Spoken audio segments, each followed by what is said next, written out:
ਭਾਰਤੀ railway ਦੇ ਇਤਿਹਾਸ ਵਿੱਚ ਅੱਜ ਦਾ ਦਿਨ ਬੇहद ਖਾਸ ਹੈ। ਪ੍ਰਧਾਨ ਮੰਤਰੀ ਨਰਿੰਦਰ ਮੋਦੀ ਨੇ ਦੇਸ਼ ਨੂੰ ਪਹਿਲੀ ਹਾਈ ਸਪੀਡ ਰੈਪਿਡ ਟ੍ਰੇਨ ਦੀ ਸੌਗਾਤ ਦਿੱਤੀ ਹੈ। ਇਸ ਟ੍ਰੇਨ ਨੂੰ ਨਮੋ ਭਾਰਤ ਦਾ ਨਾਮ ਦਿੱਤਾ ਗਿਆ ਹੈ। ਇਹ ਟ੍ਰੇਨ ਦਿੱਲੀ ਤੋਂ ਮੇਰਠ ਦੇ ਵਿਚਕਾਰ 82 ਕਿਲੋਮੀਟਰ ਦੇ रूट ਤੇ चलेगी। लेकिन प्रधानमंत्री मोदी ने आज इसका उद्घाटन साहिबाबाद तो किया, जिथों इसने दुहाई डिपो तक 17 किलोमीटर का सफर तय किया। इस मौके प्रधानमंत्री नरेंद्र मोदी दे नाल यूपी के मुख्यमंत्री योगी आदित्यनाथ भी मौजूद सन, जिन्हां ने इस ट्रेन नूं हरी झंडी दिखाई। तुहानूं दस दईए कि यह ट्रेन आम यात्रियों लई 21 अक्टूबर तो शुरू हो जाएगी। ਤੁਹਾਡੀ ਜਾਣਕਾਰੀ ਲਈ ਦੱਸ ਦਈਏ ਕਿ ਇਹ ਰੈਪਿਡ ਟ੍ਰੇਨ ਆਪਣੇ ਆਪ ਵਿੱਚ ਬੇहद ਖਾਸ ਹੈ। ਇਸ ਦੀ ਕਈ ਖਾਸੀਅਤ ਇਸ ਨੂੰ ਅਲੱਗ ਬਣਾਉਂਦੀ ਹੈ। ਇਹ 180 ਕਿਲੋਮੀਟਰ ਪ੍ਰਤੀ ਘੰਟੇ ਦੀ ਰਫ਼ਤਾਰ ਨਾਲ ਚੱਲ ਸਕਦੀ ਹੈ। ਪਿਛਲੇ ਦਿਨ ਜਦ ਇਸ ਦਾ ਟ੍ਰਾਇਲ ਕੀਤਾ ਗਿਆ ਸੀ ਤਾਂ ਟ੍ਰੇਨ ਦੀ ਜ਼ਿਆਦਾਤਰ ਸਪੀਡ 146 ਕਿਲੋਮੀਟਰ ਪ੍ਰਤੀ ਘੰਟਾ ਸੀ। ਇਸ ਹਾਈ ਸਪੀਡ RRTS ਟ੍ਰੇਨ ਵਿੱਚ ਚੁੱਕਣ ਵਾਲੀਆਂ ਸੀਟਾਂ ਅਤੇ ਵੱਡੇ ਖਿੜਕੀਆਂ ਦੇ ਇਲਾਵਾ ਹਾਈਟੈਕ ਕੋਚਾਂ ਵਿੱਚ ਡਿਜੀਟਲ ਸਕਰੀਨ ਵੀ ਦਿੱਤੀ ਗਈ ਹੈ, ਜੋ ਕਿ ਯਾਤਰੀਆਂ ਨੂੰ ਟ੍ਰੇਨ ਦਾ ਰੂਟ ਤੇ ਸਪੀਡ ਦਿਖਾਏਗੀ। ਜੇਕਰ ਇਸ ਦੀ ਲੁੱਕ ਦੀ ਗੱਲ ਕਰੀਏ ਤਾਂ ਇਹ ट्रेन बुलेट ਅਤੇ ਮੈਟਰੋ ਟ੍ਰੇਨ ਵਰਗੀ ਦਿਖਾਈ ਦਿੰਦੀ ਹੈ। ਇਸ ਦੇ ਦਰਵਾਜ਼ੇ ਮੈਟਰੋ ਜਿਵੇਂ ਹੀ ਖੁੱਲਦੇ ਨੇ ਤੇ ਬੰਦ ਹੁੰਦੇ ਨੇ। ਇਸ ਦੀ ਸੀਟ ਰਾਜਧਾਨੀ ਜਿਹੀ ਲਗਜ਼ਰੀ ਸੀਟਾਂ ਦੀ ਤਰ੍ਹਾਂ ਬਣਾਈ ਗਈ ਹੈ। ਹੁਣ ਇਸ ਟ੍ਰੇਨ ਰਾਹੀਂ ਦਿੱਲੀ ਤੋਂ ਮੇਰਠ ਦਾ ਰਸਤਾ ਬਿਲਕੁਲ ਕਮ ਹੋ ਜਾਵੇਗਾ। ਹੁਣ ਇਸ ਰੈਪਿਡ ਟ੍ਰੇਨ ਨੂੰ ਹਰੀ ਝੰਡੀ ਦਿਖਾਉਣ ਤੋਂ ਬਾਅਦ ਪ੍ਰਧਾਨ ਮੰਤਰੀ ਨਰਿੰਦਰ ਮੋਦੀ ਆਮ ਜਨਤਾ ਨੂੰ ਸੰਬੋਧਿਤ ਕਰ ਰਹੇ ਨੇ। ਉਹ ਕੀ ਕੁਝ ਕਹਿ ਰਹੇ ਨੇ ਤੁਸੀਂ ਵੀ ਸੁਣੋ। भारत माता की, भारत माता की, भारत माता की। उत्तर प्रदेश की राज्यपाल आनंदीबेन पटेल, उत्तर प्रदेश के लोकप्रिय ऊर्जावान मुख्यमंत्री भाई योगी आदित्यनाथ जी, कर्नाटका के मुख्यमंत्री सिद्धारमैया जी, केंद्रीय मंत्रिमंडल में मेरे सहयोगी हरदीप सिंह पुरी जी, वीके सिंह जी, कौशल किशोर जी, अन्य सभी वरिष्ठ महानुभाव और विशाल संख्या में पधारे हुए मेरे परिवारजनों, आज पूरे देश के लिए एक ऐतिहासिक क्षण है। आज भारत की पहली रैपिड रेल सेवा नमो भारत ट्रेन राष्ट्र को समर्पित हो रही है, आरंभ हुई है। लगभग 4 साल पहले मैंने Delhi, Ghaziabad, Meerut regional corridor project की आधारशिला रखी थी। आज साहिबाबाद से दुहाई डिपो तक उस हिस्से पर नमो भारत का संचालन शुरू हो गया है। और मैंने पहले भी कहा है, आज भी कहता हूं, जिसका शिलान्यास हम करते हैं उसका उद्घाटन भी हम ही करते हैं। और ये मेरठ वाला हिस्सा 1 साल 1.5 साल के बाद पूरा होगा। उस समय भी मैं आपकी सेवा में मौजूद रहूंगा।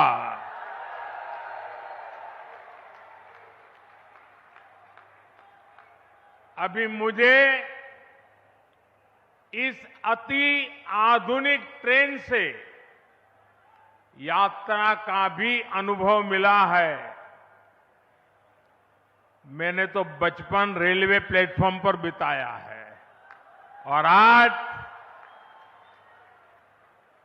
रेलवे का ये नया रूप मुझे सबसे ज्यादा आनंदित करता है। ये अनुभव प्रफुल्लित करने वाला है, आनंद से भर देने वाला है।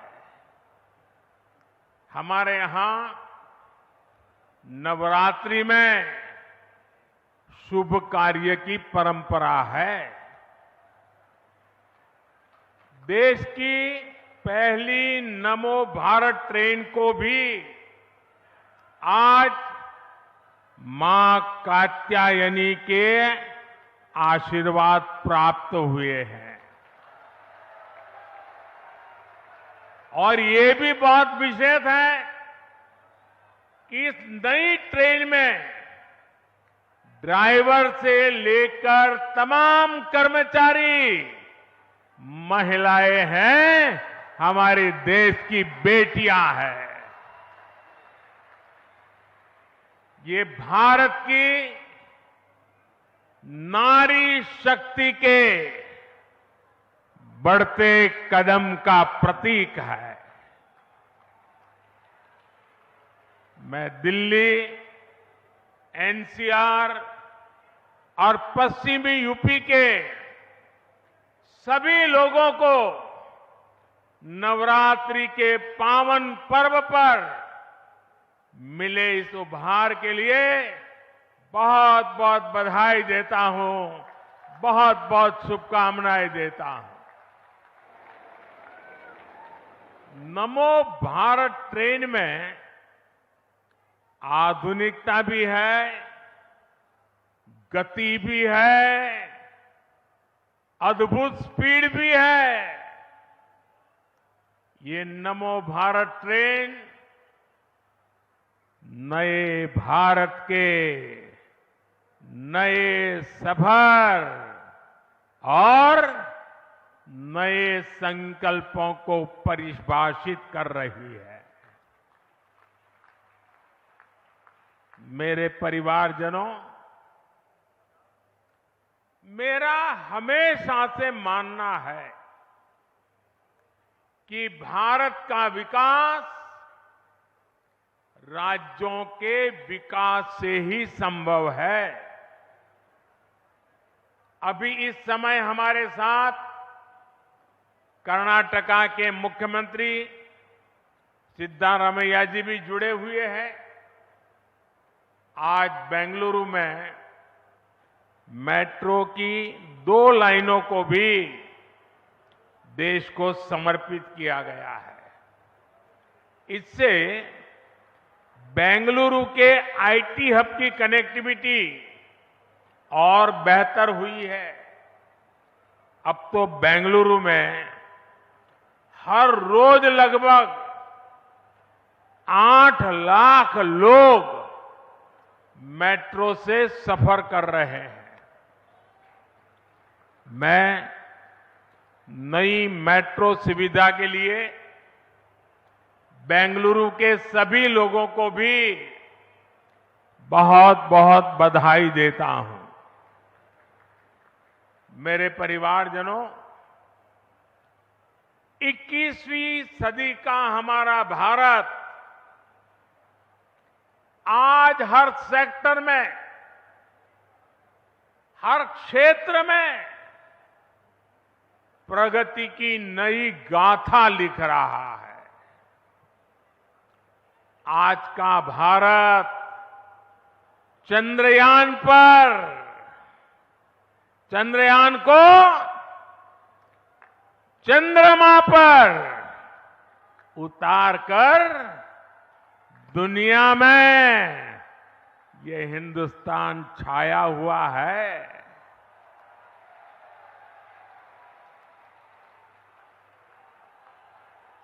आज का भारत G20 का इतना शानदार आयोजन करके दुनिया के लिए आकर्षण का, उत्सुकता का और दुनिया का भारत के साथ जुड़ने का एक नया अवसर बन गया है। आज का भारत एशियन गेम्स में 100 से ज्यादा मेडल जीतकर दिखाता है और उसमें मेरा उत्तर प्रदेश भी होता है। आज का भारत अपने दम पर 5G लॉन्च करता है और उसे देश के कोने कोने में ले जाता है। आज का भारत दुनिया में सबसे ज्यादा डिजिटल लेन देन करता है। जब कोरोना संकट आया तो भारत में बनी वैक्सीन ने दुनिया के करोड़ों लोगों की जान बचाई। बड़ी बड़ी कंपनियां आज भारत में मोबाइल और टीवी, लैपटॉप, कंप्यूटर ये बनाने के लिए हिंदुस्तान आ रही है। आज भारत लड़ाकू विमान बनाता है। लड़ाकू विमान के साथ साथ समंदर में तिरंगा फहराने वाला विक्रांत जहाज भी बनाता है। और ये जो आज तेज रफ्तार नमो भारत शुरू हुई है, वो भी मेड इन इंडिया है, भारत की अपनी ट्रेन है। साथियों, ये सुनकर के आपको गर्व होता है कि नहीं होता है? आपका माथा ऊंचा होता है कि नहीं होता है? हर हिंदुस्तानी को उज्जवल भविष्य दिखता है कि नहीं दिखता है? मेरे नौजवानों को उज्जवल भविष्य दिखता है कि नहीं दिखता है? अभी जो प्लेटफॉर्म पर स्क्रीन डोर के सिस्टम का लोकार्पण हुआ है, वो भी मेड इन इंडिया है। और मैं एक और बात बताता हूं। हम हेलीकॉप्टर में ट्रैवल करते हैं। ये प्रधानमंत्री का हेलीकॉप्टर है ना, उसके अंदर इतनी आवाज आती है कि जैसे वो हवाई ट्रैक्टर है। हवाई ट्रैक्टर, ट्रैक्टर से भी ज्यादा आवाज आती है। कान को बंद रखना पड़ता है। हवाई जहाज में जो आवाज आती है, मैंने आज देखा कि नमो भारत ट्रेन में हवाई जहाज से भी आवाज कम है। यानी कितनी सुखद यात्रा रहती है। साथियों, नमो भारत भविष्य के भारत की झलक है। नमो भारत इस बात का भी प्रमाण है कि जब देश की आर्थिक ताकत बढ़ती है तो कैसे ये हमारे देश की तस्वीर बदल जाती है।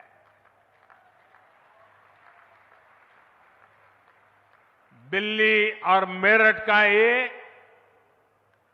80 किलोमीटर से ज्यादा का स्ट्रेच तो एक शुरुआत है। सुनिए, ये तो एक शुरुआत है। पहले फेज में दिल्ली, यूपी, हरियाणा और राजस्थान के अनेक क्षेत्र नमो भारत ट्रेन से कनेक्ट होने वाले हैं।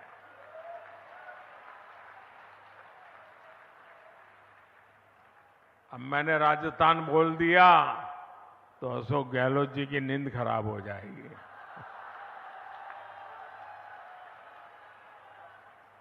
आने वाले समय में देश के और भी हिस्सों में नमो भारत जैसा सिस्टम बनेगा।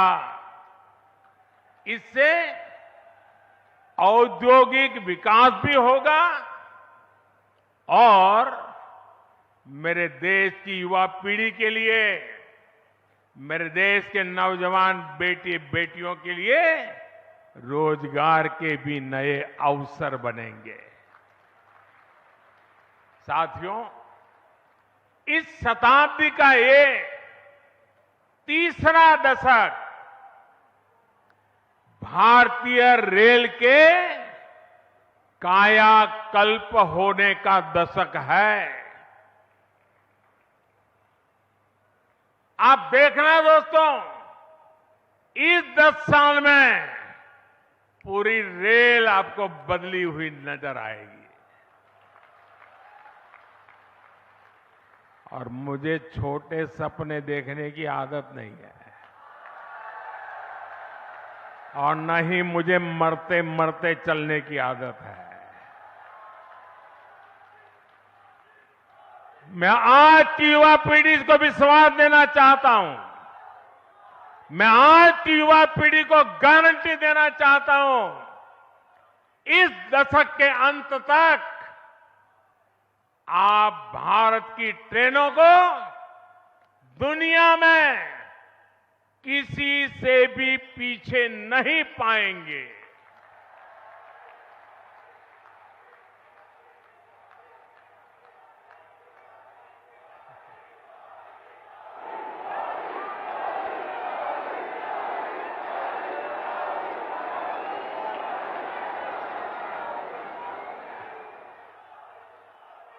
सुरक्षा हो, सुविधा हो, सफाई हो, सामंजस्य हो, संवेदना हो, सामर्थ्य हो, भारतीय रेल पूरी दुनिया में एक नया मुकाम हासिल करेगी।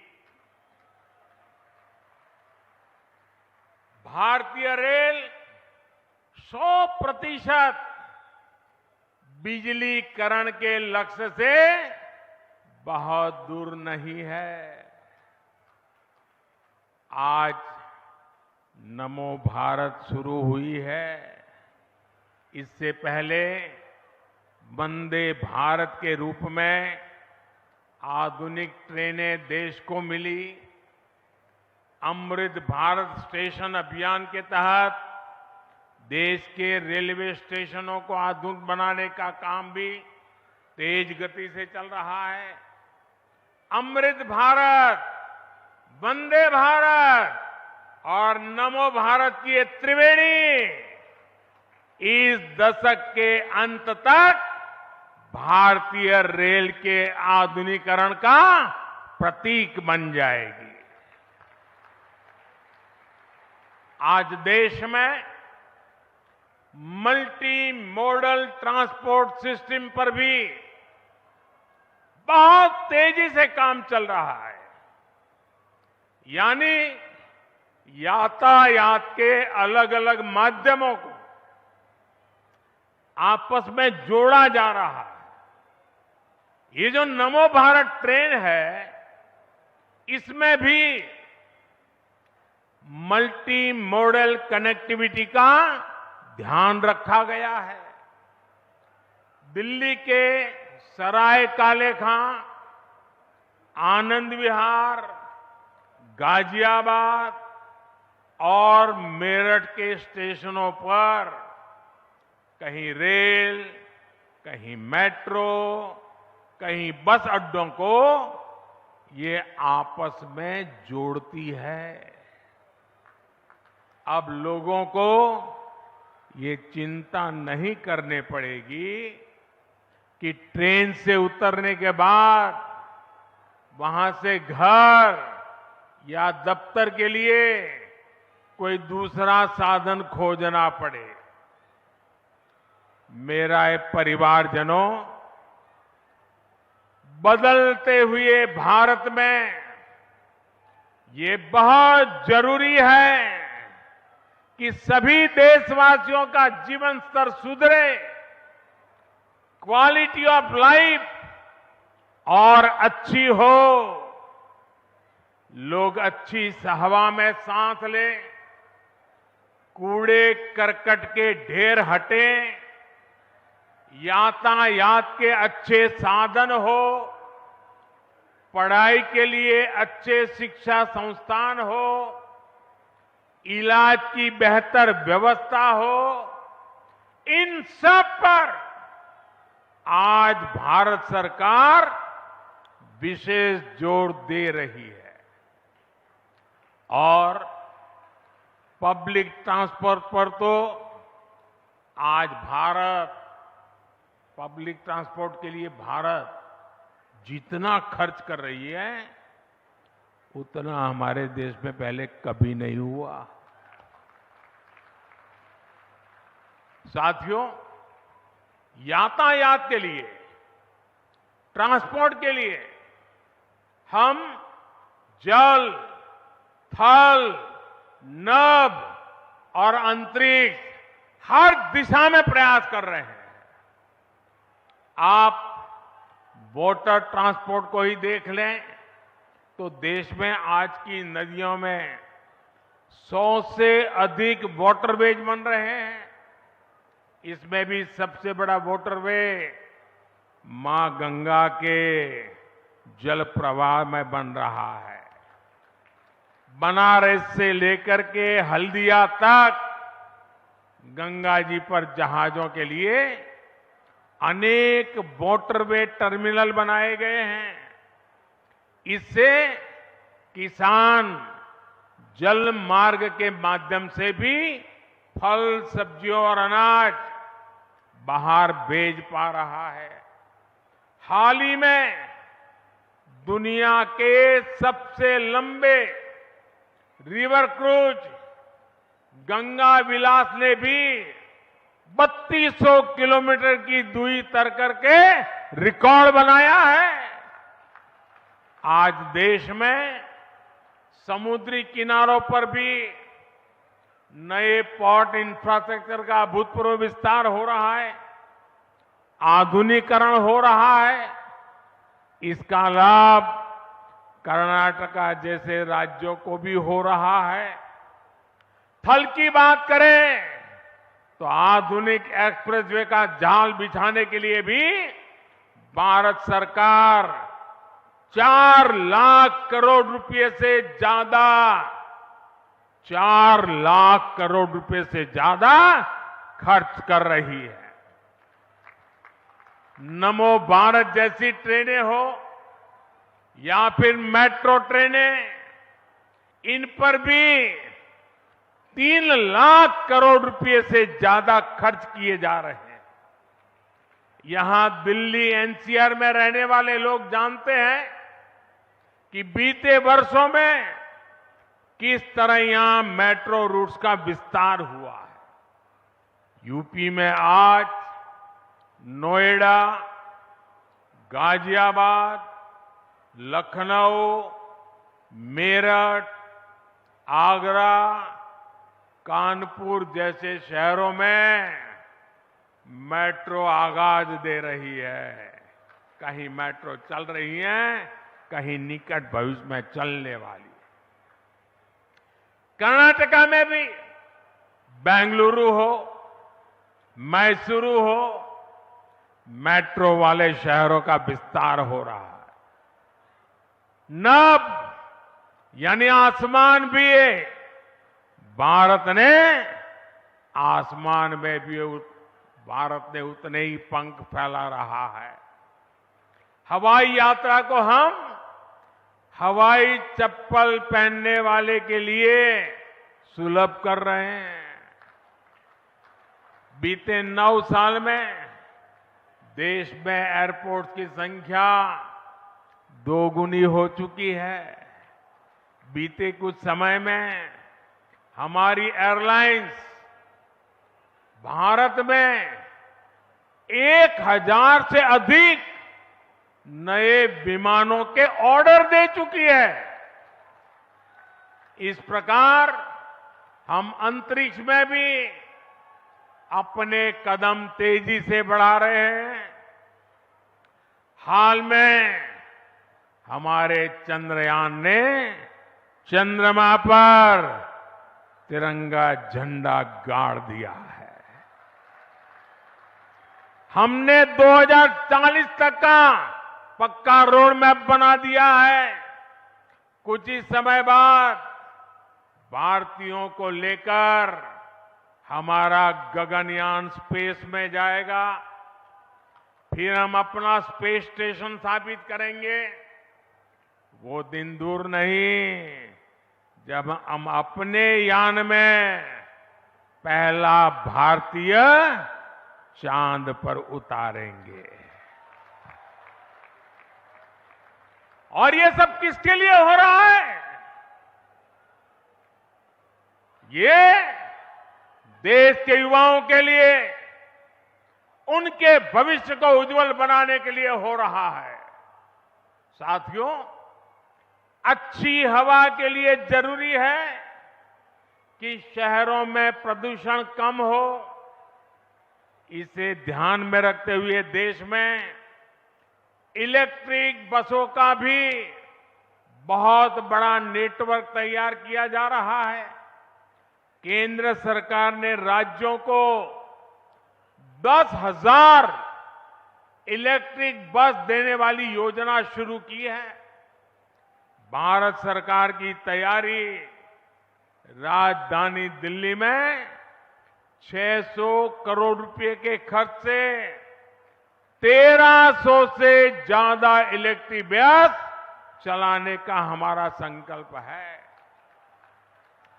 इसमें से 850 से ज्यादा इलेक्ट्रिक बसें दिल्ली में चलनी शुरू भी हो गई है। इसी तरह बेंगलुरु में भी 1200 से ज्यादा इलेक्ट्रिक बसों को चलाने के लिए भारत सरकार 500 करोड़ रुपए की मदद दे रही है।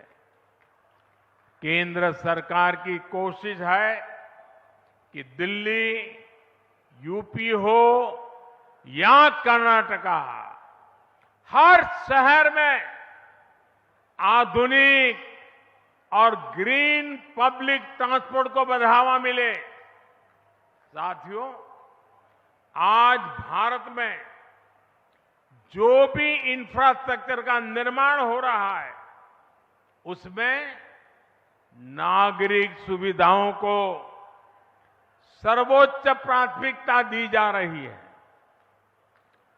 ऑफिस जाने वालों के लिए मेट्रो या नमो भारत ट्रेन जैसे इंफ्रास्ट्रक्चर बहुत मायने रखते हैं।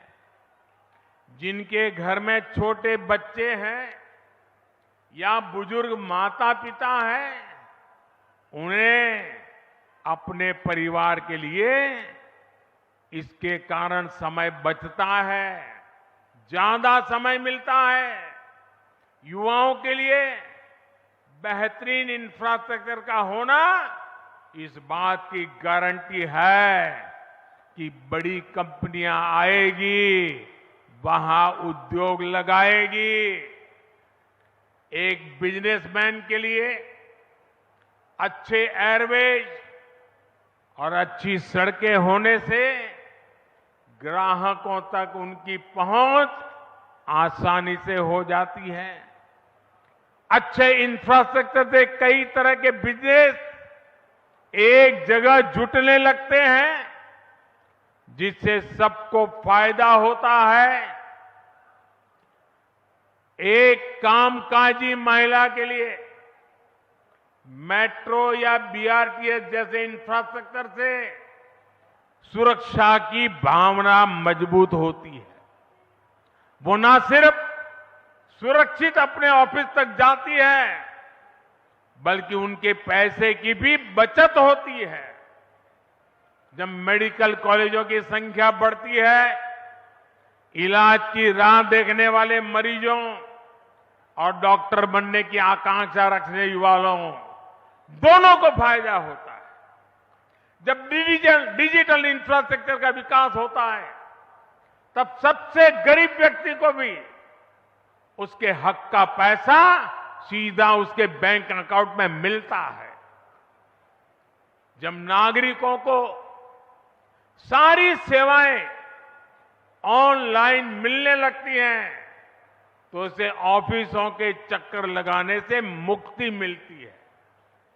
अभी जो ये UPI enable ticket vending machine कुछ देर पहले हमने देखी है, वो भी आपकी सुविधा बढ़ाने वाली है। ऐसी सभी क्षेत्रों में पिछले एक दशक में अभूतपूर्व कार्य हुए हैं। इससे लोगों का जीवन आसान बना है, उनके जीवन से मुश्किलें दूर हुई हैं। मेरे परिवारजनों, ये त्योहारों का समय है, ये खुशियों का समय है। देश का मेरा हर परिवार इन त्योहारों को अच्छे से अच्छे मना सके, इसके लिए भी केंद्र सरकार ने बहुत सारे बड़े फैसले लिए। इन फैसलों का लाभ किसानों को होगा, कर्मचारियों को होगा, पेंशन वाले हमारे भाई बहनों को होगा। भारत सरकार ने रबी फसलों की एमएसपी पर बड़ी वृद्धि की है। मसूर की दाल के एमएसपी में 425 रुपये प्रति क्विंटल, सरसों के लिए 200 रुपये, तो गेहूं के लिए 150 रुपये प्रति क्विंटल इसकी वृद्धि की गई है। इससे हमारे किसानों के पास अतिरिक्त पैसा आएगा। 2014 में गेहूं का जो एमएसपी 1400 रुपये क्विंटल था, वो अब 2000 के पार हो गया है। मसूर दाल का एमएसपी तो बीते 9 वर्षों में 2 गुने से भी अधिक बढ़ाया गया है। सरसों का एमएसपी भी इस दौरान 2600 रुपये प्रति क्विंटल बढ़ाया जा चुका है। ये किसानों को लागत का 1.5 गुना से अधिक समर्थन मूल्य देने की हमारी प्रतिबद्धता को दर्शाता है। साथियों, केंद्र सरकार यूरिया सहित तमाम दूसरी खादों को कम कीमत पर किसानों तक पहुंचा रही है। यूरिया की जो बोरी दुनिया के अनेक देशों में 3000 रुपये की है, वही बोरी भारत में 300 रुपये से भी कम में दी जा रही है। ये आंकड़ा याद रहेगा आपको? रहेगा? इसका लाभ यूपी के किसानों को, कर्नाटका के किसानों को, देश भर के किसानों को हो रहा है। इस पर भारत सरकार एक साल में 2.5 लाख करोड़ रुपए से ज्यादा खर्च कर रही है। ये सरकार की तिजोरी से 2.5 लाख करोड़ इसलिए जाता है ताकि मेरे किसान को यूरिया महंगा न पड़े। साथियों, फसल कटने के बाद जो अवशेष बचते हैं, धान की पराली हो, ठूंठ हो, वो बर्बाद ना जाए, उसका भी लाभ हमारे किसानों को मिले, इस पर भी हमारी सरकार काम कर रही है। इसके लिए पूरे देश में बायोफ्यूल और इथेनॉल यूनिट्स लगाई जा रही है। 9 वर्ष पहले की तुलना में आज देश में 10 गुना अधिक इथेनॉल उत्पादन हो रहा है। इथेनॉल के इस उत्पादन से अब तक देश में लगभग 65,000 करोड़ रुपए हमारे किसानों की जेब में गए हैं। सिर्फ पिछले 10 महीनों में ही कुल 18,000 करोड़ रुपए से ज्यादा का भुगतान देश के किसानों को हुआ है। और उसमें भी अगर मैं मेरठ गाजियाबाद क्षेत्र के किसानों की बात करूं तो यहां इथेनॉल के लिए इस साल के 10 महीनों में ही 300 करोड़ रुपए से ज्यादा का भुगतान हुआ है। इथेनॉल का इतना उपयोग जिस प्रकार ट्रांसपोर्ट के लिए बढ़ाया जा रहा है, उससे हमारे मेरठ गाजियाबाद के गन्ना किसानों को विशेष लाभ हो रहा है। इससे गन्ना किसानों के बकाये की समस्या को कम करने में भी मदद मिली है। साथियों, त्योहारों के इसी मौसम की शुरुआत, उसी शुरुआत में भारत सरकार बहनों बेटियों को भी उनका उपहार दे चुकी है। उज्ज्वला की लाभार्थी बहनों के लिए सिलेंडर 500 रुपये सस्ता किया गया है। देश के 80 करोड़ से अधिक परिवारों को मुफ्त राशन भी लगातार दिया जा रहा है। केंद्र सरकार द्वारा केंद्रीय कर्मचारियों और पेंशन पाने वालों के लिए 4% डीए की भी घोषणा की गई है। रेलवे के जो हमारे ग्रुप बी और ग्रुप सी के लाखों नॉन गैजेटेड कर्मचारी हैं, उनको दिवाली बोनस भी दिया गया है। किसानों और कर्मचारियों के पास जो ये अतिरिक्त हजारों करोड़ रुपया पहुंचने वाला है, इसका लाभ पूरे समाज को होगा। इस पैसे जो खरीदारी होगी, उसे मार्केट में रौनक और बढ़ेगी, बिजनेस और बढ़ेगा। मेरे परिवारजनों, जब ऐसे संवेदनशील फैसले होते हैं तो हर परिवार में त्योहार की खुशी और बढ़ जाती है।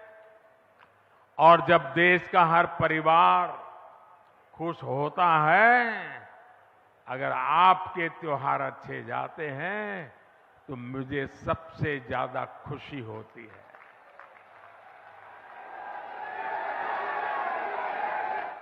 मेरा त्योहार उसी में मन जाता है। मेरे प्यारे भाइयों बहनों, आप ही मेरा परिवार है, इसलिए आप ही मेरी प्राथमिकता भी है। ये काम आपके लिए हो रहा है। आप सुखी रहेंगे, आप प्रगति में करेंगे तो देश प्रगति करेगा। आप सुखी रहेंगे, मुझे सुख मिलेगा। आप समर्थ होंगे तो देश समर्थ होगा। और भाइयों बहनों, मैं आज आपसे कुछ मांगना चाहता हूं। मैं आपसे कुछ मांगना चाहता हूं, देंगे? ऐसी आवाज धीरे नहीं चलेगी। मैं आपसे कुछ मांगना चाहता हूं, देंगे? हाथ ऊपर करके बताएंगे, पक्का देंगे? अच्छा देखिए भाई, गरीब भी होगा, अगर उसके पास अपनी साइकिल होगी तो अपनी साइकिल को ठीक रखता है कि नहीं रखता है? उसकी साफ सफाई करता है कि नहीं करता है? कहिए ना, करता है कि नहीं करता है?